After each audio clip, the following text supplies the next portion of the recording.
Hello again, welcome back to Football Spy Online in association with our new sponsors, Renault.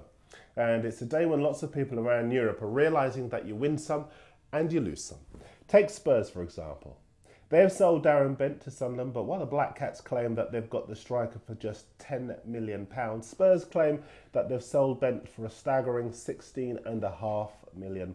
Someone has lost out big time there. And what about the Bordeaux president, Jean-Louis Triot?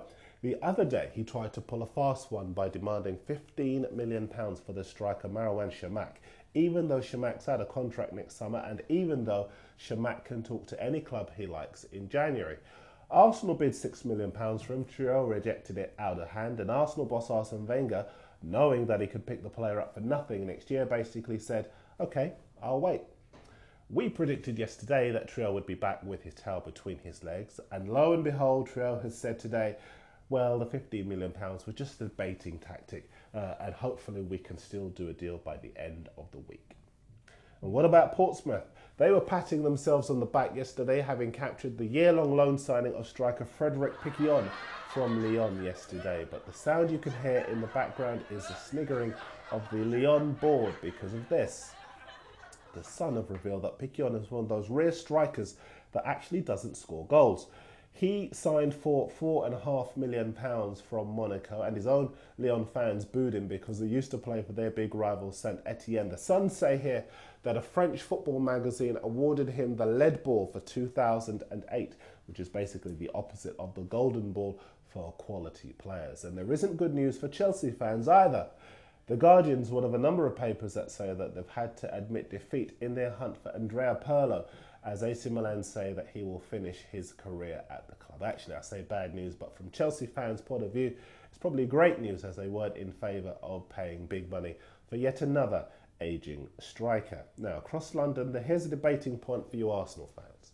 Former director David Deans basically had a real go, saying that the Gunners are living in the Stone Age compared to the money available to the likes of Man United, Chelsea, Man City and even Everton and Spurs. Personally, I don't agree. I think the fact that Wenger places his faith in young players ensures there's a degree of patience around Arsenal. When you start pumping big money into the place, you raise the pressure level to such an extent that Wenger won't get the time that he enjoys at the moment, and suddenly you become a knee-jerk club just like every other in the Premier League. Now, yesterday I planted fear into the hearts of Newcastle fans by revealing that Mike Ashley could yet stay for another year if he doesn't sell the club by Friday. The Telegraph report today that he's likely to beat that deadline, as a deal to sell to the Tyneside-based businessman Barry Moat is very much alive. It would take around 4 weeks to complete, but at least there would be some certainty at last around the club. One other certainty is that Sebastian Bassong, the defender, will be leaving for Spurs. We understand he's had a medical today and is set to be unveiled within the next 72 hours for around about £9 million. Another player that Spurs are in for is the highly rated 19-year-old defender, Mark Beevers at Sheffield Wednesday. Spurs are ready to pay £2 million, but Wednesday are holding out for £3 million. Either way, it looks set to be a very good deal for them. One deal that Spurs won't be doing, though, is the one for the Real Madrid striker Klaas-Jan Huntelaar. As we told you yesterday on the YouTube forum, he's on his way to AC Milan for around £15 million on a 4-year deal, although we must just show you this. It's the Daily Mail website, and they say that Arsenal have taken pity on Bordeaux and upped their offer for Chamakh to £7.5 million. That's updated in the last half hour. But also, very interestingly, they say that Real Madrid special advisor Zinedine Zidane claims Arsenal bid £17 million for Huntelaar, but he remains on course for Milan, his loss. Now, time for your messages, and then our email. Josh Cook's been in touch for the first time. He says, "Hi Darren, love your spy videos. I watch them every day. My question is, what's your opinion on how much money Rafa's got in the bank? I know we spent money on Glenn Johnson, but much of that was to do with Portsmouth's repayments, which leads me to think Rafa actually has around 10 to 15 mil to spend on players. I wouldn't have thought the American owners would have given us just a £10 million budget. Then when you add the Alonso deal, and assuming we've got £30 million up front for him, this means we may have as much as £45 million to spend. I know we agreed a fee with Roma for Aquilani, but that still could possibly leave us with around £25 million left. I was just wondering what your take on this is, and also if I want to say that I hope Rafa buys young English talent like Catamol, Mwamba, Johnson, Lennon, but I suspect he'll spend it all on Silva and Aguero if these clubs lower their prices. Well, I'm not too good on the maths, but it looks as though you got your sums right there, Josh. As for the potential signings, Catamol from Wigan, yes, I know he likes him. Lennon from Spurs as well as Jamie O'Hara, he also likes him on the left side at Spurs. But Silva and Aguero seem to be the top men for Liverpool.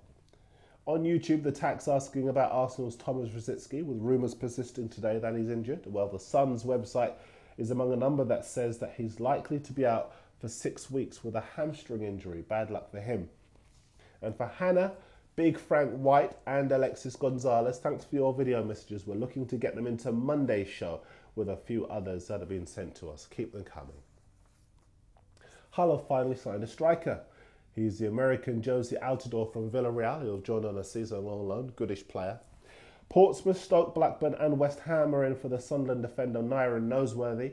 West Ham are back in for the Czech defender Radislav Kovac from Spartak Moscow. They had him on loan last year, but Spartak were asking for too much money for a permanent deal. And talking of too much money, Lucas Neal is talking to Sunderland about a move there after failing to agree terms on a new contract with West Ham.